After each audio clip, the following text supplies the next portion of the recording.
Vamos a cerrar la semana con una entrevista que desde ya se plantea muy interesante. Vamos a hablar sobre la situación jurídica del expresidente de la República, Mauricio Funes. Vamos a conocer también su opinión sobre algunos giros que ha dado la investigación sobre el tema de la tregua y además le vamos a solicitar que nos hable sobre algunos temas de la coyuntura política que está viviendo El Salvador en estos momentos. Sin más preámbulos, le damos la más cordial bienvenida al expresidente de la República, Mauricio Funes, a Canal 12.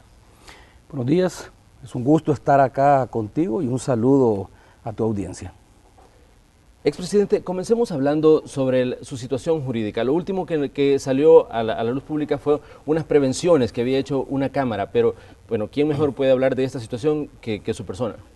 Bueno, la verdad que el proceso sigue su curso normal. Una vez la Corte Suprema de Justicia, por decisión mayoritaria, traslada el proceso a la Cámara según de lo civil, esta inicia el periodo en el cual recibe tanto la demanda que presenta la Fiscalía General de la República como las pruebas de descargo o la defensa que presenta el imputado, en este caso en un proceso civil, tu servidor. La Cámara hizo prevenciones por algunos datos que no estaban agregados al documento de defensa. Algunos de ellos tienen sentido, otros en mi opinión no lo tienen. La verdad que se trata de un procedimiento normal. Por ejemplo, ellos solicitan copia de los recibos de los depósitos bancarios cuando yo le entregué el dinero a la primera dama para que saldara sus cuentas. Es de saber, y el proceso de investigación que llevó a cabo la sección de probidad así lo demostró, que la ex primera dama, Banda, no tenía ingresos. Su trabajo era ad honorem como secretaria de Inclusión Social, de tal manera que al no contar con ingresos, los ingresos que le permitieron poder cubrir las cuotas de los préstamos que tenía con anticipación a que yo ganara la presidencia de la República en junio del 2009, fueron proporcionados por mí y por lo tanto soy yo el que tengo que justificar de dónde obtuve esos recursos para poder cubrir los gastos que ella tenía y sobre todo las cuotas que tenía que cubrir de los 2 o 3 préstamos que ya había adquirido con anticipación. Presentar pruebas de recibo, ahí están en los bancos. El hecho de que yo le haya entregado el dinero no significa que solo se demuestra presentando un recibo que lleve mi nombre.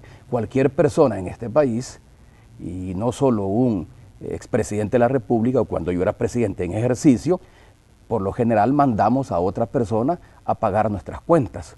Mandamos a otra persona, sobre todo si tenemos asistente, y en mi caso particular, yo no pagaba directamente las cuentas de agua, luz, teléfono, no pagaba directamente las cuentas o los depósitos bancarios, a créditos, pagos a créditos o al uso de tarjetas de crédito.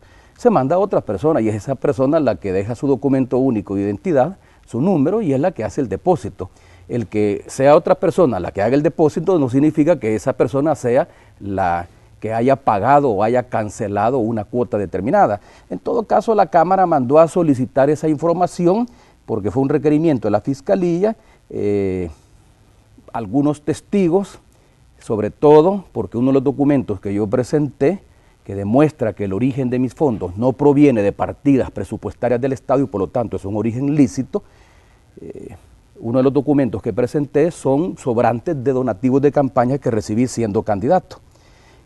Ahí lo que nosotros solicitamos es únicamente una prueba pericial, que peritos proporcionados por la Cámara Segunda de lo Civil, estos peritos sean los que determinen la confiabilidad de la prueba presentada. Ellos insisten de que hay que presentar testigos. Yo no tengo ningún problema.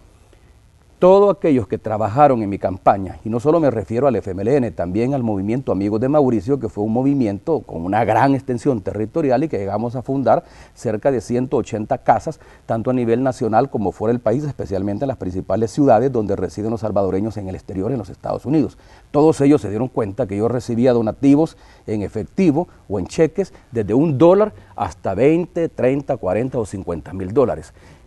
No todo se ocupó durante la campaña, recibimos más de los gastos que tuvimos durante campaña. Ya al inicio de mi gestión presidencial yo recibí por parte de los Amigos de Mauricio, de la directiva de Amigos de Mauricio, recibí esos fondos y esos fondos quedaron en mi custodia y esos fondos son los que yo utilicé para pagar algunos de los gastos que la sección de probidad me hace el reparo que de dónde salieron los recursos. En eso estamos. Estamos todavía esperando a ver qué dice la Cámara, luego de presentar mi documento de defensa, y luego tendría que esperar también a que la Cámara convoque la primera audiencia, y es un proceso que lleva tiempo. Pero yo quiero aclarar una cosa, se trata de un proceso de naturaleza civil. Yo estoy enfrentando un juicio civil, no un juicio penal. Y lo digo porque hay quienes maliciosamente, especialmente detractores en las redes sociales, incluso en los grandes medios de comunicación, sobre todo escritos, han llegado a insinuar que yo estoy queriendo cambiar mi arraigo migratorio porque tengo temor a una orden de detención o porque hay una orden de detención en mi contra. De hecho, esa es una de mis preguntas, que si usted se continúa residiendo en El Salvador. Por Yo estaba supuesto. escuchando que hacía usted unas declaraciones en su programa radial, y por eso justamente incluí esta pregunta dentro de la entrevista, que si usted continúa viviendo aquí en El Salvador. Yo sigo viviendo acá en El Salvador. Mi arraigo laboral y mi arraigo migratorio es El Salvador. Yo no estoy pensando vivir en otro país. Por razones de mi trabajo tengo que viajar y pasar algunos días fuera. ¿Y a qué trabajo me refiero? Esto yo lo anuncié desde el primer momento en que salí al aire, allá por noviembre del 2014, con mi primer programa, Mauricio Funes sin Censura, en Radio La Chévere, los jueves a las 6 de la tarde. Yo dije claramente, ¿cuál es mi proyección? En estos momentos no tengo una proyección política definida.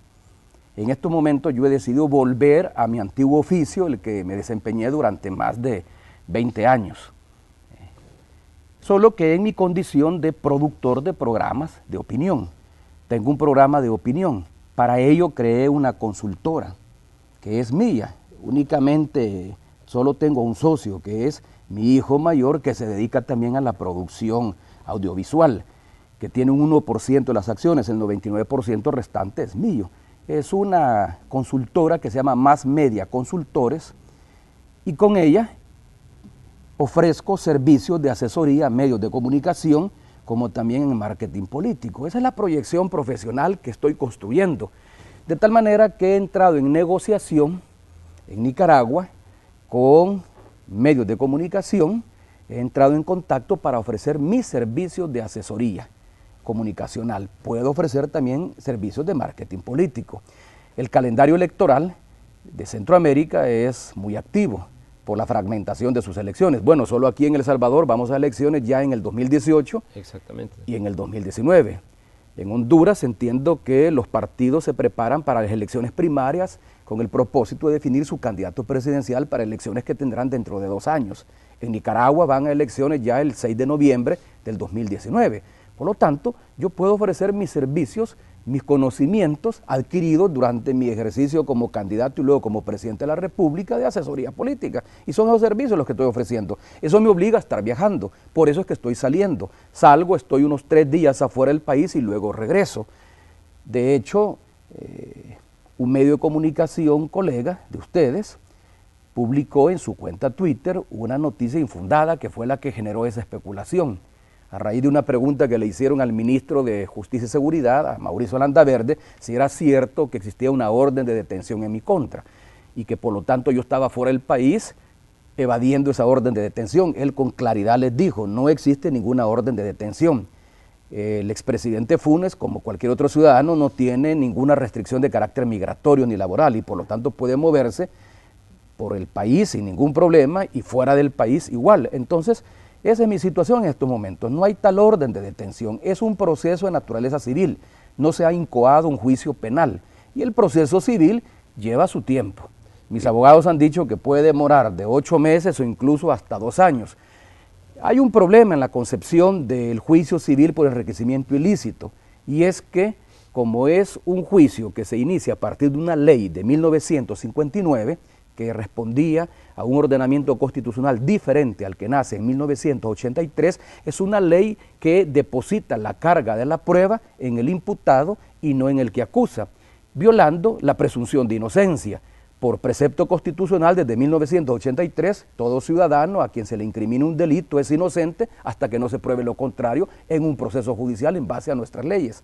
En este caso no, en este caso se me imputa enriquecimiento ilícito y soy yo el que tengo que demostrar, según la ley, que yo no me he enriquecido en forma ilícita, que si hubo un crecimiento en mi patrimonio fue en forma lícita, no sustraje fondos del Estado, cuando debería ser lo contrario, debería ser el Ministerio Público el que demuestre ¿Dónde está esa partida presupuestaria de la cual sustraje los recursos y son los que me han observado? Por eso es que en la observación que hizo inicialmente la sección de probidad me agregan $700,000 cuando 180,000 de ellos corresponden a salarios percibidos durante un año después que dejé la presidencia de la República en una empresa privada del país, en una sociedad de medios de comunicación del país como consultor, y 150,000 corresponden a ingresos que yo tuve en mis cuentas bancarias como producto de mi candidatura a la presidencia de la República. Esos dineros no deberían de haber sido incluidos en el dictamen final, en la resolución final de la sección de probidad, y mucho menos lo debió haber incluido la Fiscalía General de la República. Precisamente, expresidente, yo le tengo una pregunta acá de ¿cuáles son las dudas que usted tiene, por ejemplo, sobre la decisión de la Corte de ordenar apertura a juicio en su contra? Yo he escuchado varios de sus espacios radiales y cuestionaba, por ejemplo, la forma en que se tomó esa decisión y los criterios con los que se tomó. Bueno, no solo la tengo yo. Hay un grupo de abogados que han presentado 2 demandas contra magistrados de la Corte Suprema de Justicia, de la Sala de lo Constitucional, particularmente contra el magistrado Siney Blanco y el magistrado Belarmino Jaime, y contra el jefe de la sección de probidad. La primera demanda que presentaron en sede fiscal fue por actos arbitrarios. ¿Por qué razón? Porque en primer lugar no se establecieron criterios por corte plena para decidir a quién auditar, a quién no, o en qué orden auditar.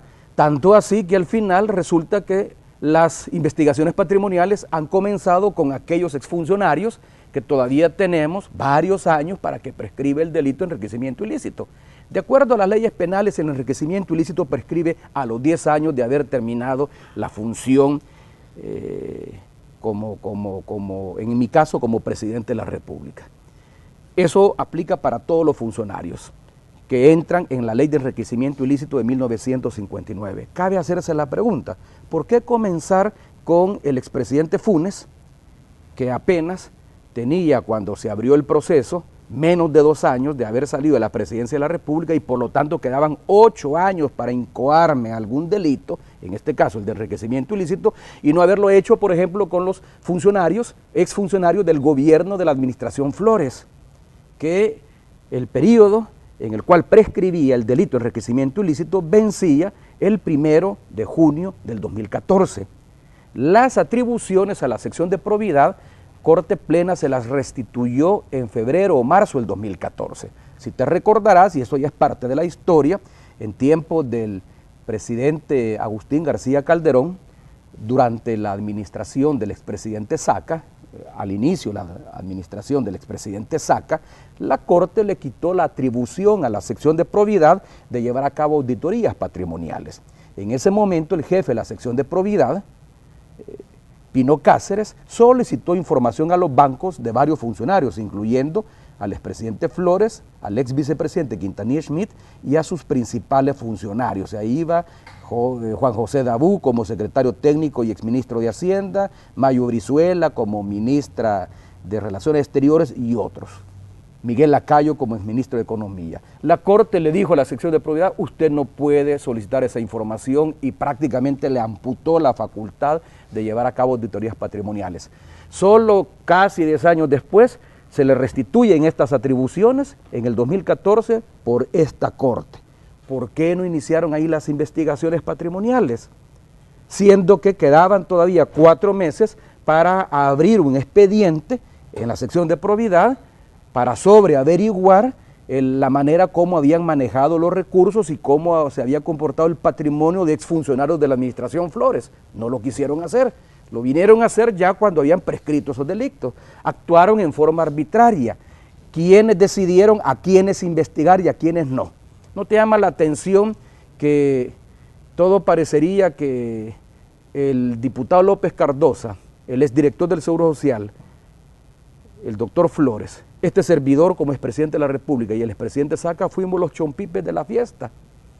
Se hizo una gran alaraca cuando se abrieron las auditorías patrimoniales y se hizo una gran alaraca cuando la sección de probidad en forma arbitraria estableció abrir un proceso civil en mi contra, y digo en forma arbitraria porque cada uno de los señalamientos que se me hicieron en los 3 días que se me dieron que en 3 días uno no puede demostrar o presentar sus pruebas de descargo de una investigación que ha durado meses, pero bueno, en 3 días yo presenté mis pruebas de descargo y no me aceptaron ni una tan sola.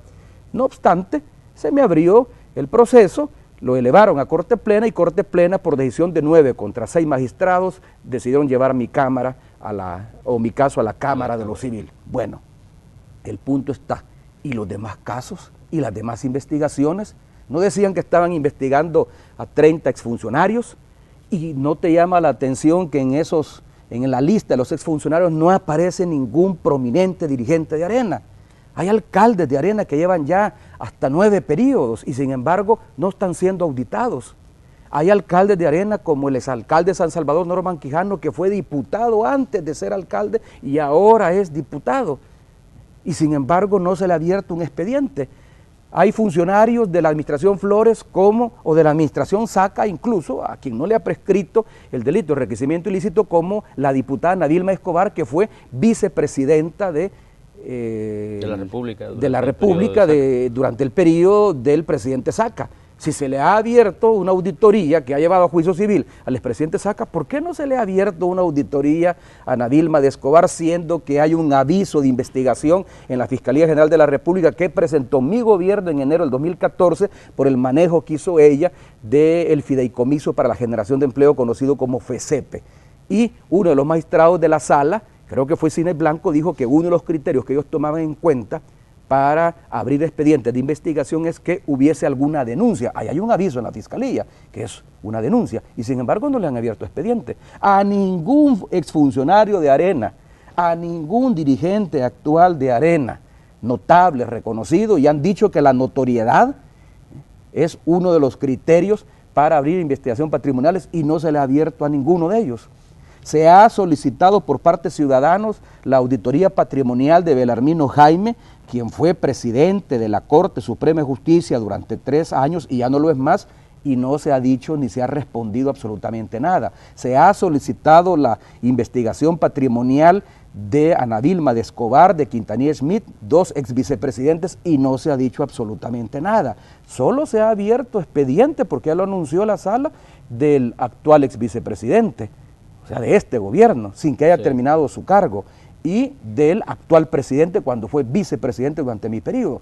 Y los demás funcionarios, ¿por qué no? Por esa arbitrariedad, un grupo de abogados han presentado una demanda y hace poco, entiendo, hace como 2 semanas, ese mismo grupo de abogados presentó una segunda demanda donde le solicitan a la Fiscalía que investigue el delito de revelación de documentos públicos que deben de mantener sigilo porque así lo establece la Constitución. Y sin embargo la Fiscalía no ha dicho absolutamente nada. Entonces tengo mis reservas y lo he dicho en diferentes programas de opinión y lo sostengo en estos momentos. Tengo mis reservas sobre la forma como se llevó a cabo esta auditoría patrimonial y las conclusiones a las que se llegó que condujeron finalmente a la apertura de un proceso civil.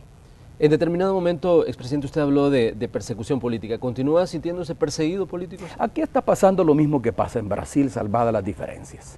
En Brasil se le dio un golpe parlamentario de Estado a la presidenta Dilma Rousseff y se le ha suspendido 180 días en el ejercicio de su cargo mientras el Senado decide si ha cometido o no el delito de maquillaje de las cuentas fiscales.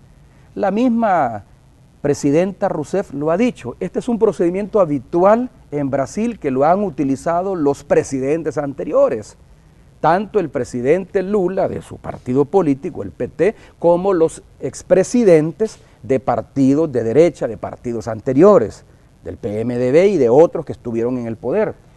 De tal manera dice que yo no he cometido ningún delito. A ella se le acusa de haber maquillado las cuentas para retrasar los pagos de la deuda pública a la banca pública y por eso se le quiere separar del cargo. Es una práctica habitual de presidentes en Brasil hacer esos ajustes que les permite rebajar el peso de la deuda y retrasar los pagos por problemas fiscales que tienen, como problemas fiscales que hay acá en el país, que hay problemas de caja, que no alcanzan al final de un ejercicio presupuestario los recursos que se le han autorizado. De eso se le acusa, la han separado por el momento del cargo y la oposición quiere llevar finalmente a la presidenta a un impeachment que portugués significa una separación definitiva, una cesación de su cargo como presidenta. Ese es un golpe de Estado parlamentario porque hay mayoría tanto en la Cámara como en las cámaras del Congreso como en el Senado a favor de la oposición. Pero ¿qué hay detrás de esto? Lo dijo la presidenta Dilma Rousseff en una entrevista que dio el día de ayer. Lo que hay detrás de esto es impedir que el presidente Lula se candidatee en las elecciones presidenciales del 2018, siendo que tiene un alto nivel de popularidad. El presidente Lula terminó su mandato de 2 periodos en el ejercicio de la presidencia con poco más del 90% de aprobación y sigue manteniendo todos los niveles de aprobación. Entonces hay una muerte civil y política que le quieren provocar al presidente Lula para impedir que el PT pueda ganar las elecciones en el 2018. Lo mismo está haciendo la derecha acá. Algunos de los procesos que se han iniciado los ha incoado la derecha para afectar al FMLN de cara a las elecciones de 2018 y el 2019. No estoy diciendo que quieran afectar una probable candidatura mía porque no tengo pretensiones, ni tampoco el FMLN me ha planteado alguna candidatura. Pero en el fondo, al afectar mi imagen, se afecta de alguna manera el gobierno del FMLN, el primer gobierno del FMLN, y se afecta de alguna manera el desempeño de este gobierno de cara a las elecciones del 2019. El FMLN tal vez no le ha planteado, pero ¿otro partido, presidente? No, nadie me lo ha planteado y como lo dije al principio y lo he reiterado en diferentes ocasiones, no tengo proyecciones políticas definidas. Lo que tengo es un proyecto mediático que estoy construyendo. Me pienso dedicar a mi antiguo oficio como periodista. De hecho, tengo ya 83 programas de radio, que son programas de opinión, donde yo siento posición sobre temas de actualidad nacional, temas de coyuntura, y la gente me llama por teléfono o me escribe mensajes por WhatsApp o a través de las redes sociales. Pienso seguir en eso. Pienso seguir como periodista, quizás ya no como antes, no como entrevistador, como lo estás haciendo tú, que yo lo hice durante más de 20 años, pero sí produciendo programas de opinión y lo más importante, que eso lo señalé también en las redes sociales, porque ha sido una preocupación que no tiene sentido de parte de la derecha, contribuir a la creación de un nuevo polo mediático. En El Salvador no habrá plena democracia mientras la derecha siga teniendo la hegemonía informativa en el país. Hay que balancear, hay que crear un nuevo polo mediático. No es posible que la mirada sobre la realidad nacional solo sea la que nos proporciona los 2 periódicos de derecha que circulan en la mañana y un par de canales de televisión que tienen mayor presencia a nivel nacional. No es posible que solo la derecha sea la única que pueda opinar en este país y que sea el pensamiento y los análisis de la derecha los únicos que se conozcan y que le sirvan a la población para tomar decisiones. Hay que crear un nuevo polo mediático y yo estoy con el propósito de contribuir a la creación de ese polo. Vamos a hacer una pequeña pausa, pero ya regresamos con más de esta conversación que estamos sosteniendo esta mañana con el expresidente de la República, Mauricio Funes. Ya volvemos.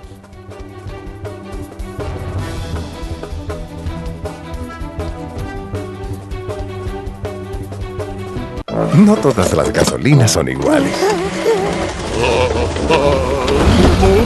Por favor, esa gasolina no.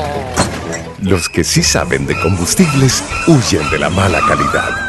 Por eso, todos quieren ir a Alba Petróleos, porque en El Salvador solo nosotros podemos decir con orgullo que somos calidad 360. Esto significa que controlamos todo el proceso, desde la extracción del crudo, su refinación y traslado en alta mar, su almacenaje, a través de un sistema de flujo calibradores que evitan derrame, hasta que servimos el mejor combustible en nuestras modernas estaciones. Y cada etapa es controlada doblemente.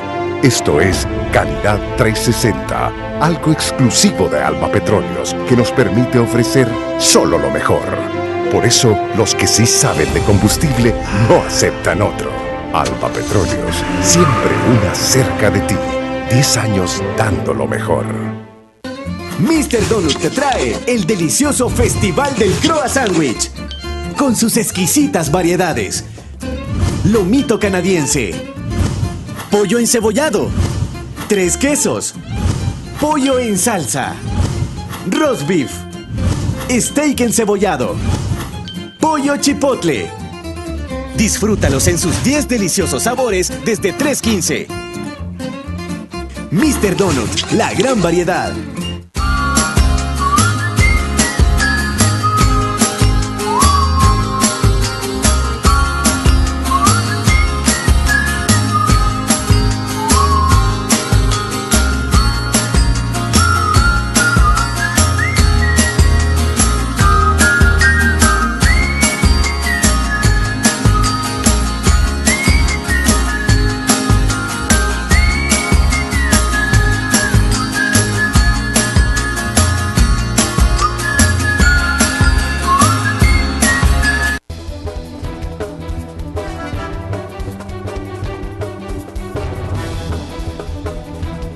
Gracias por continuar en sintonía de Canal 12. Esta mañana estamos conversando con el expresidente de la República, Mauricio Funes. A esta hora me interesa que hablemos, expresidente, sobre la situación del caso de la tregua. ¿Ha pensado usted en determinado momento, por ejemplo, demandar a quien fue su viceministro de Seguridad durante su gobierno, considerando, por ejemplo, que esta persona, el 16 de junio, dijo que usted tenía pleno conocimiento de la tregua y que de hecho fue una política de Estado y que usted, bueno, tenía pleno conocimiento de todo lo que estaba pasando, incluso dentro de las prisiones, durante el periodo que surgió la tregua entre las pandillas?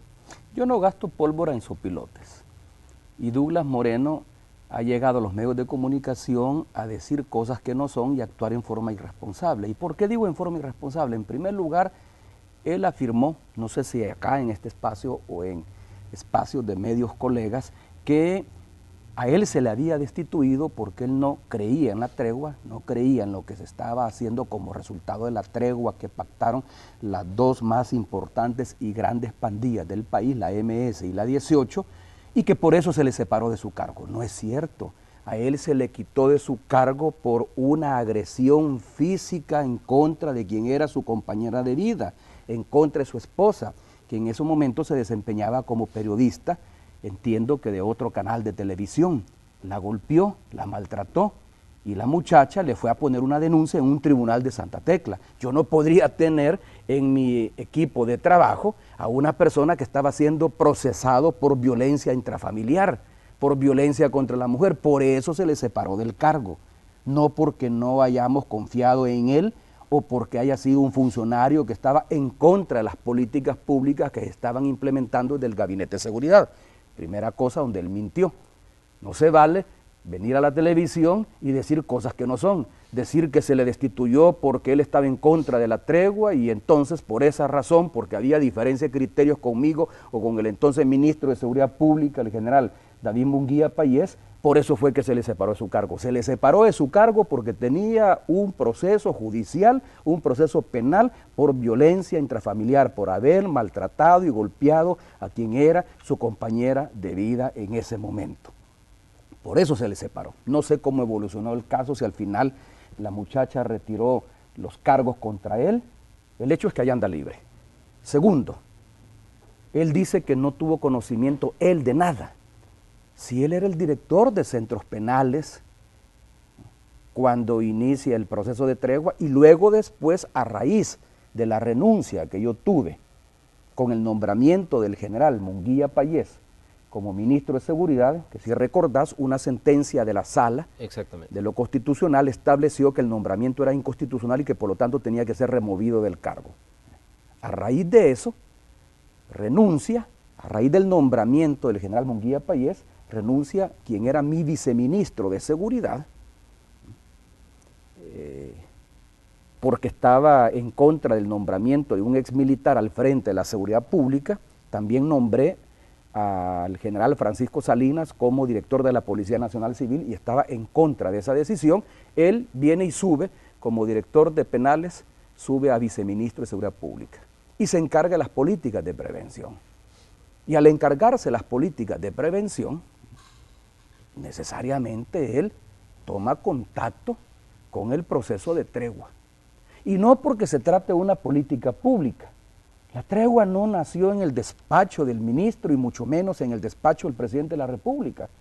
La tregua fue una propuesta de negociación entre pandillas que luego se convirtieron en mediadores de la misma, Raúl Mijango y Monseñor Fabio Colindres, llegaron y le propusieron al ministro de Seguridad Pública, le propusieron crear las condiciones para que se diera esa negociación entre las pandillas que llevó a terminar con la cadena de venganza durante cerca de 18 meses, es decir, a que ya no se mataran entre ellos por la disputa territorial. Eso bajó los homicidios. No es que ellos nos hayan dicho a nosotros, miren, gobierno, si nos dan concesiones y beneficios carcelarios, nosotros bajamos los homicidios. Nunca ningún funcionario de mi gobierno se sentó a negociar con ningún jefe de pandilla, ni que estaba recluido en un centro penal o que estaba afuera libre cometiendo delitos. Nunca.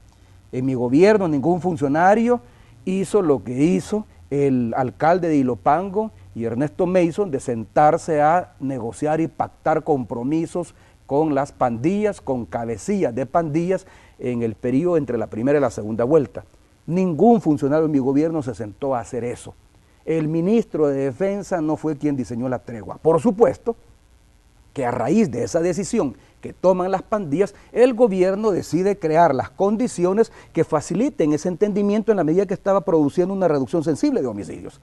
El fiscal general de la República, en su alocución, cuando presentó las incriminaciones contra 21 exfuncionarios de mi gobierno, especialmente contra el director de centros penales, el ex inspector de centros penales, uno de los mediadores, Raúl Mijango, y algunos oficiales de inteligencia policial, además de miembros del Consejo Criminológico, dijo, en mi opinión, sin fundamento, que la tregua no había producido una reducción de homicidios, porque en lugar de homicidios lo que había era desapariciones. Las mismas estadísticas, no solo de la policía y de la Fiscalía, del Ministerio Público, sino que también de Medicina Legal, demuestran que hubo una reducción de homicidios y que las desapariciones que se dieron durante esa época, que fueron menos a las que se daban antes de la tregua, son mucho menor que la cantidad de homicidios que se redujeron, porque pasamos de un promedio de 16 homicidios por día a 4 o 5 homicidios, incluso tuvimos días con 0 homicidios. ¿Es eso o no un beneficio sensible para la población? Claro que lo es. Claro que lo es, y así fue como lo presenté yo internacionalmente. Se ha dicho de que yo le busqué respaldo a la tregua en OEA. No es cierto.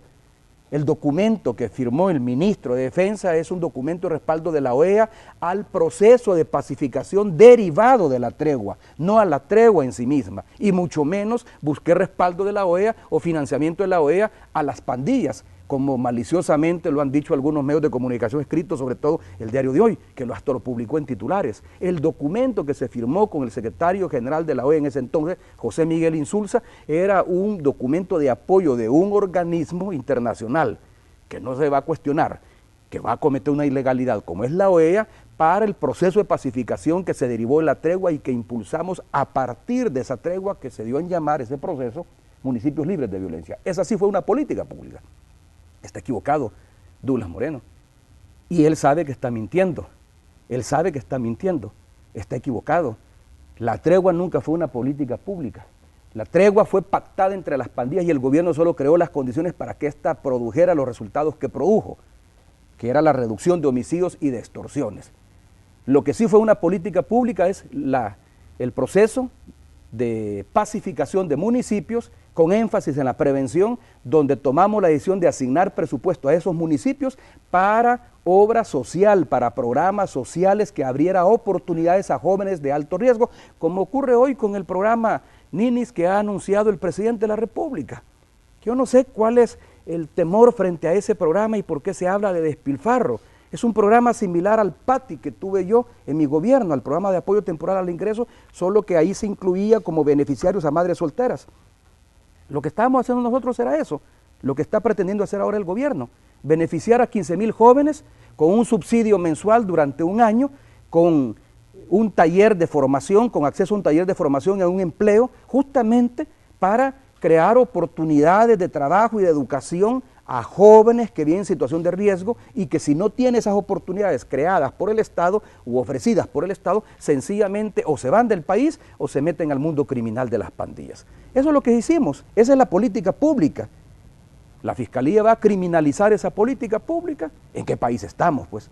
La Fiscalía va a criminalizar y va a perseguir penalmente a oficiales de la PNC que hicieron labores de inteligencia, exponiendo su vida como hoy la tienen expuesta ellos y sus familiares en la medida en que se revelaron sus nombres. Si esos oficiales estaban haciendo labor de inteligencia, esa labor de inteligencia permitió desarticular estructuras criminales.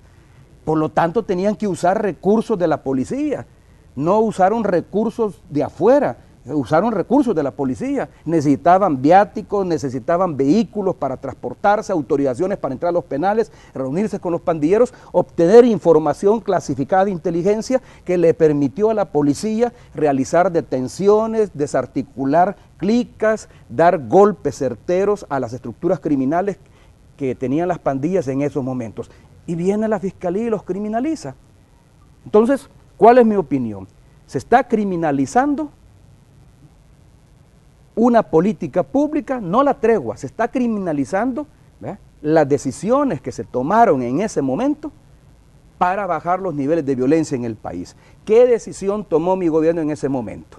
Crear las condiciones para que la negociación y el pacto entre pandillas se diera y produjera una reducción de homicidios. Si en el contexto de ese proceso hubo algunos que cometieron ilícitos, como introducir celulares, droga, menores de edad para que se prostituyeran en los centros penales o autorización para realizar fiestas en los centros penales, bueno, que sean castigados los responsables de eso. Pero viene Douglas Moreno y dice, ninguna hoja se movía sin que el presidente lo decidiera.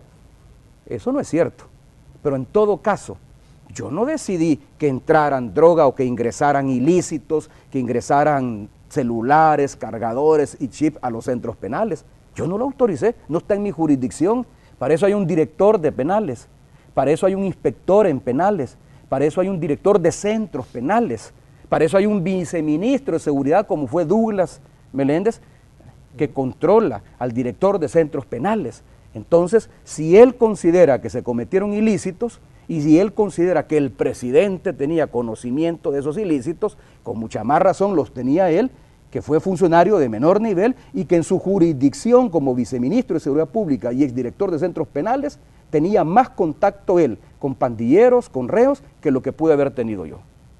Ahora bien, pero hay otros actores que también hablan sobre el proceso de tregua. Por ejemplo, el canadiense Adam Blackwell, exsecretario de Seguridad Multidimensional de la OEA, quien asegura que el gobierno del FMLN ya contemplaba negociar con pandillas incluso mucho antes de que David Munguía Payés llegara a ser ministro de Justicia y Seguridad.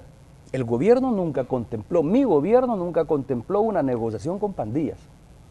Yo no sé si Blackwell se ha sabido expresar o si le han malinterpretado sus opiniones sobre este proceso y sobre el juicio que se le está siguiendo especialmente a Raúl Mijango, quien ha salido él en su defensa, porque Adam Blackwell ha salido en defensa de Raúl Mijango y entiendo que está haciendo una labor de lobby para recoger fondos que permita pagarle los abogados a Raúl Mijango, ya que él no tiene recursos para ello. Pero bueno, nunca contempló mi gobierno, por lo menos mi gobierno, yo no puedo hablar de gobiernos anteriores, nunca contempló mi gobierno negociar con pandillas. Siendo director de penales, Douglas Moreno, él recibió, entiendo, porque esa fue la información que me dio el ministro de Seguridad Pública de ese entonces, el que hoy es secretario privado de la Presidencia de la República, Manuel Melgar. Siendo director Douglas Moreno, entiendo que él recibió una serie de misivas, una serie de cartas que le enviaron los pandilleros recluidos en los penales a través de los familiares de ellos. Y entiendo que en esas misivas que le enviaron, ahí se solicitaban beneficios carcelarios. Y él recibió esa documentación. Yo no lo autoricé a que se reuniera y que canjeara beneficios. No lo autoricé. A mí me informó el entonces ministro de Seguridad, Manuel Melgar, que existía esa iniciativa que habían enviado familiares de pandilleros recluidos en los penales, dirigido al director de centros penales. Yo nunca autoricé ninguna negociación y tampoco formaba parte de nuestra política de combate a la delincuencia negociar con pandillas. Y eso yo lo dije claramente y así lo expuse ante Naciones Unidas. Quien lee mi discurso en Naciones Unidas va a encontrar que yo nunca me atribuí la tregua. Yo sí dije que la reducción de homicidios se estaba dando en mi gobierno y no en gobiernos anteriores, y que la reducción de homicidios se debía fundamentalmente a un pacto de no agresión que suscribieron las dos principales pandillas del país.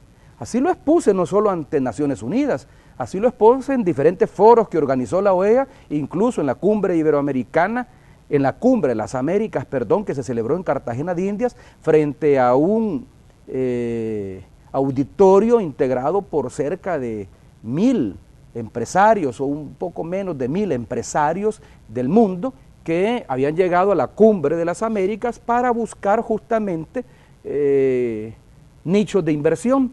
Y por lo tanto yo como presidente tenía que presentar una mejor imagen del país. Ningún presidente, y eso sería traicionar al cargo para el cual fue elegido, va a llegar a hablar mal del país que está dirigiendo. y no por ego, sencillamente porque lo que se trata es de contribuir al desarrollo del país. En ese foro de Cartagena de Indias yo dije claramente, a raíz de un proceso de tregua que se ha dado en mi gobierno y que consiste en un pacto de no agresión entre las principales pandillas del país, donde el gobierno lo que ha hecho es facilitar y crear las condiciones para que ese pacto se dé y produzca resultados, ha habido una reducción sensible de homicidios. Pasar de ser el país, el segundo con la tasa más alta de homicidios en el mundo, que teníamos en esa época 83 homicidios por cada 100.000 habitantes, a ser un país con niveles de cerca de 25 o 30 homicidios por cada 100.000 habitantes, era algo que había que exhibir para atraer inversión extranjera. Yo no llegué a buscar recursos para los pandilleros, como maliciosamente se ha dicho. Tampoco me reuní con pandilleros. Yo no recibí a ningún jefe de pandilla, no participé en ninguna reunión. La tregua, la decisión de pactar no nació en mi despacho. Yo no soy el padre de la tregua, ni tampoco David Munguía Payés. La tregua tiene paternidad y la paternidad es de los cabecillas de las pandillas que decidieron voluntariamente pactar entre ellos por una sencilla razón, porque estaban perdiendo elementos, se estaban asesinando entre ellos por la disputa de territorio.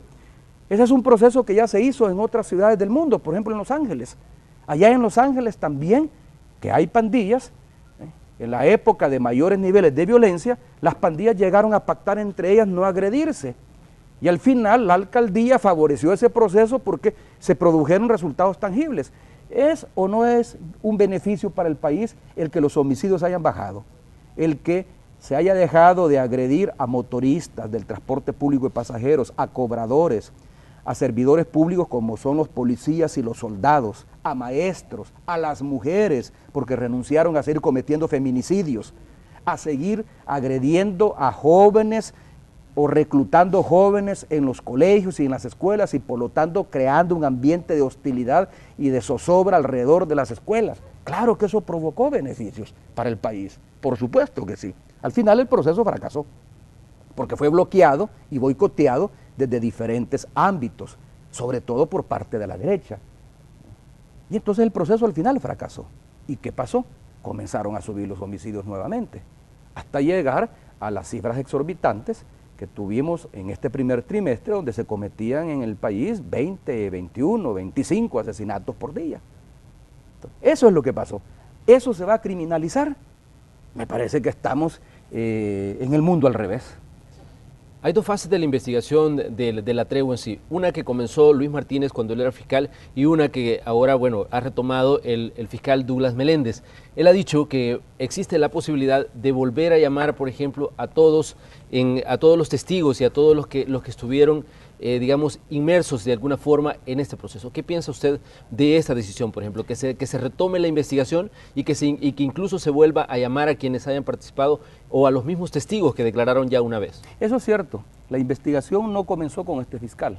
La investigación comenzó con el fiscal anterior, Luis Martínez, que incluso tuvo calificativos hacia la tregua. Le llamó pacto hipócrita. Y Luis Martínez, hay que decirlo con propiedad, como fiscal general de la República, nunca creyó en el proceso que se abrió a partir de la tregua. Nunca creyó y nunca lo apoyó. Eso hay que decirlo con claridad. El fiscal actual, Douglas Meléndez, retomó ese expediente de investigación, tanto que fui citado. Yo no fui citado durante la administración del fiscal Luis Martínez, que se abrió ese proceso. Entiendo que sí fueron citados en ese momento exfuncionarios del Gabinete de Seguridad Pública. Sí fue citado Nelson Rauda, sí fue citado el general David Munguía Payés, Douglas Moreno, sí fue citado tanto Raúl Mijago como Monseñor Fabio Colindres. A mí no me citaron como presidente. En ese sentido, el fiscal anterior fue mucho más respetuoso de mi investidura como presidente de la República. Ahora este fiscal me cita a mí, o los fiscales adscritos al caso me citan a mí, pero en calidad de testigo. Desde que yo llegué me lo dijeron claramente, sin ambigüedades. Expresidente, le queremos aclarar que usted no viene acá en calidad de incriminado y mucho menos como imputado en este proceso de investigación. Viene en calidad de testigo porque usted era el jefe de Estado, el mandatario de la época. Y queremos saber y le vamos a hacer algunas preguntas relacionadas con lo que usted sabe del proceso de tregua. Y en eso consistieron las preguntas. En ningún momento yo me he sentido incriminado con la tregua, muy a pesar de que mis adversarios quisieran verme tras las rejas y han dicho arbitrariamente y en forma irresponsable que quienes deberíamos de estar presos somos David Munguía Payés y este servidor como expresidente de la República. Bueno, si mis adversarios no me perdonan los procesos de investigación que yo inicié durante mi gobierno y que pusieron al descubierto la forma como el Partido Arena cuando gobernó utilizaba la maquinaria del Estado para apoyar intereses privados, es lógico que hoy me quieran pasar la factura y que se anden inventando procesos judiciales alrededor de mi persona o de mis funcionarios más cercanos. Por eso es que yo te dije al principio, cuando me preguntaste qué pensaba sobre este juicio civil en mi contra, yo te dije, salvadas las diferencias, es una situación parecida a la de Brasil. En Brasil están queriendo impedir la candidatura del expresidente Lula.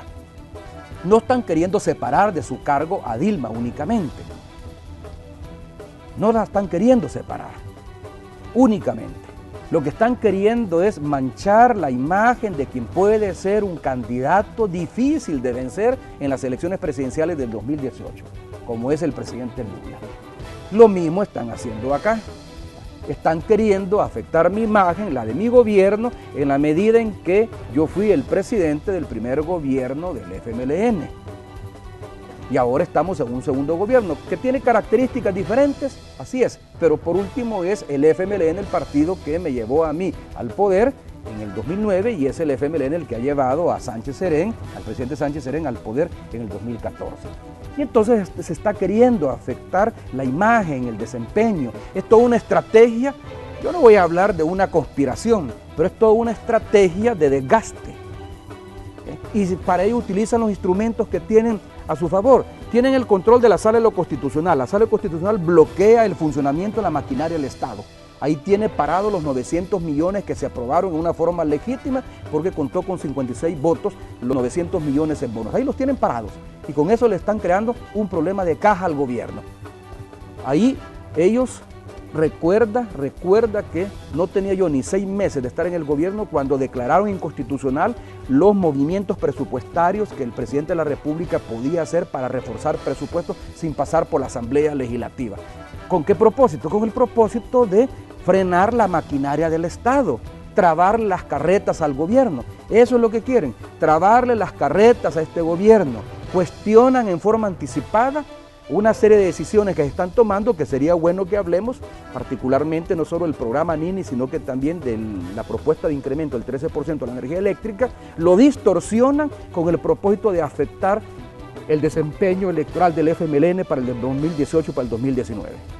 Vamos a ir a una pausa y ya regresamos con más de la conversación que estamos sosteniendo esta mañana con el expresidente de la República, Mauricio Funes. Ya volvemos.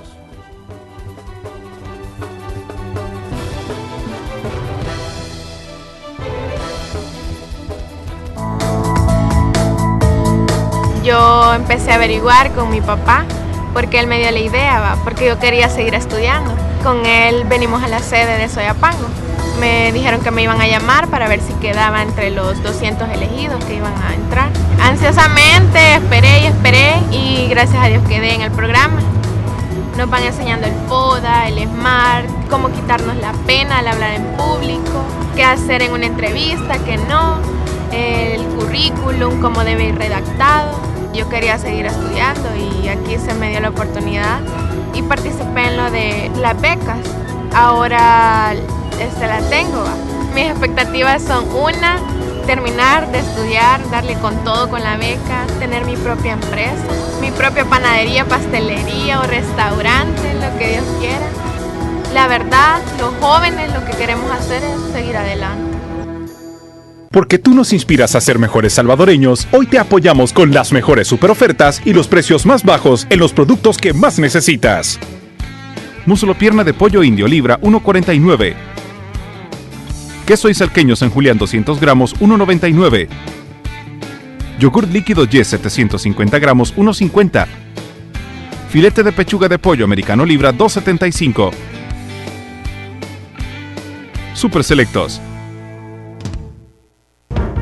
Es el momento de hacerlo todo, y todo comienza con elegir la forma de ver el mundo. Creamos nuestro propio idioma. Inventamos momentos para hablar. Tenemos alas para ir donde sea. Hoy es el momento de elegir más para hacer todo lo que puedas imaginar. Movistar, elige todo.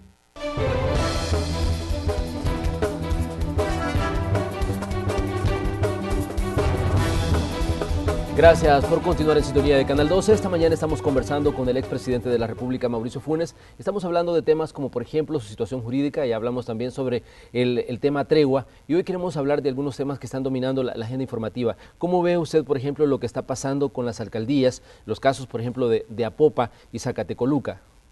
Bueno, lo que siempre se había dicho, las estructuras criminales de la pandilla han podido penetrar instituciones del Estado. No han penetrado todavía el Ministerio Público, el órgano judicial, la Asamblea y el Ejecutivo, pero sí han penetrado estructuras de gobierno mucho más débiles, como son las alcaldías. Eso es lo que demuestra Apopa. Arena tiene que hacerse responsable de eso. En el caso de la alcaldía de Zacatecoluca, ya el alcalde salió explicando que él no tenía conocimiento de que algunos de sus empleados hayan trabajado, sobre todo el CAN, hayan trabajado de la mano con las pandillas. Tanto así que el fiscal lo ha exonerado de responsabilidad. Si el fiscal tuviera algo en contra del alcalde de Zacatecoluca, del doctor Iresi, sencillamente ya lo habría incriminado, como hizo con el alcalde de Apopa. Ahora, es diferente, las estructuras son diferentes. La estructura de Zacatecoluca es una estructura criminal en la cual las pandillas lograron penetrar el CAN para cometer hechos delictivos. La estructura de Apopa es una estructura peligrosa. Bueno, ya provocó, yo estoy convencido, aunque no soy experto en el tema, pero estoy convencido que quien asesinó al concejal Díaz del FMLN, de la alcaldía de Apopa, han sido las pandillas, en revancha por la desarticulación de la estructura criminal que hayan creado en la alcaldía con anuencia del alcalde. ¿Ve qué grave es eso? Y Arena no se ha hecho cargo del asunto. Si es su alcalde, es como que se creara una estructura criminal en San Salvador y el alcalde Bukele apareciera incriminado, ordenando asesinatos. Imagínate la magnitud de eso. O que se creara una estructura criminal aquí en Antiguo Cucatlán y la alcaldesa, a quien aprecio mucho, a Milagro, doña Milagro, aparece dirigiendo esta estructura y ordenando asesinatos. Imagínate la gravedad del asunto. Arena no se ha hecho cargo, sencillamente ha dicho que siga las investigaciones y que no se politice. ¿Y qué de político tiene?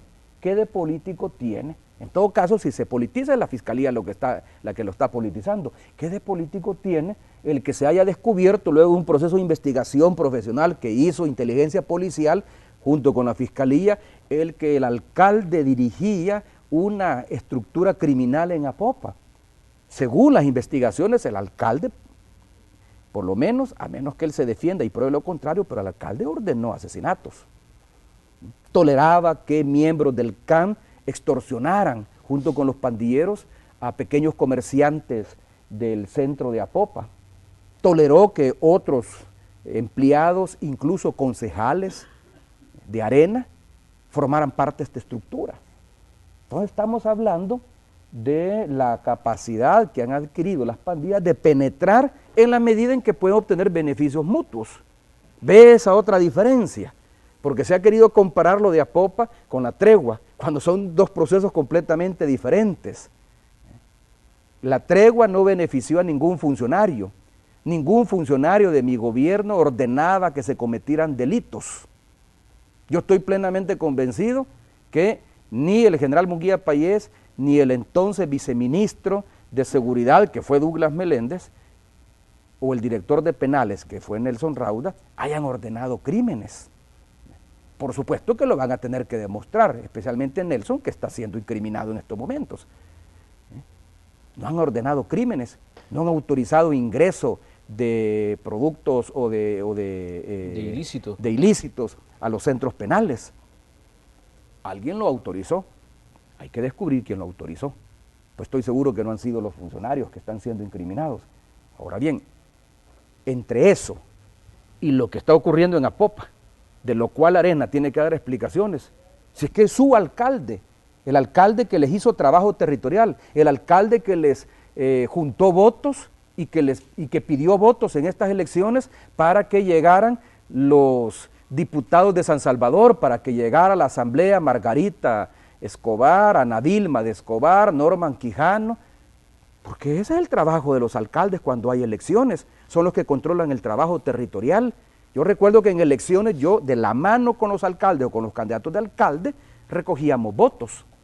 Entonces igual, los diputados de la mano con sus alcaldes o candidatos a alcaldes recogieron votos. Pues ese señor que les ayudó a recoger votos, ese señor que tiene sentados en la Asamblea Legislativa a varios diputados de Arena por San Salvador, ese señor dirigía una estructura criminal en Apopa que les reportaba beneficios, porque les pagaba, les alquilaba ranchos de playa, les prestaba vehículos de la comuna, les pasaba dietas de fondos de la alcaldía y él obtenía beneficios, se repartían el resultado de la renta, de la extorsión. Esa estructura criminal no existió en mi gobierno, ni existe actualmente en el gobierno del presidente Sánchez Serén, y ni siquiera existe en Zacatecoluca, a pesar de que haya incriminado a algunos miembros, más bien algunos funcionarios o trabajadores de la alcaldía, donde el doctor Iresi se ha desentendido porque ha dicho yo no tenía conocimiento de esta estructura criminal y voy a colaborar en las investigaciones para que el caso sea esclarecido y se aplique la justicia. Apopa es otra cosa. Pero ¿cree usted posible, por ejemplo, que el doctor Iresi no tenía conocimiento cuando, por ejemplo, se está hablando de una estructura que hacía o cometía extorsiones entre los mismos comerciantes del mercado y que, bueno, utilizaba incluso, decían, uniformes del cuerpo de agentes metropolitanos? ¿Se puede dar ese tipo de situaciones? Claro que se puede dar ese tipo de situaciones. Si es como que actualmente los policías que han cometido delitos, porque hay policías que han colaborado con las pandillas, de acuerdo a la Fiscalía General de la República. Hay policías procesados, soldados procesados, que han cometido delitos, que han trabajado, han colaborado con las pandillas. De eso tiene conocimiento el presidente de la República, de eso tiene conocimiento el ministro, o el director incluso de la policía. ¿Por qué va a tener conocimiento? Entonces, ¿por qué el alcalde va a tener conocimiento que haya agentes del CAN de su gobierno municipal corrompidos que trabajaban de la mano con pandilleros que les prestaban uniformes y que les ayudaban a cobrar renta?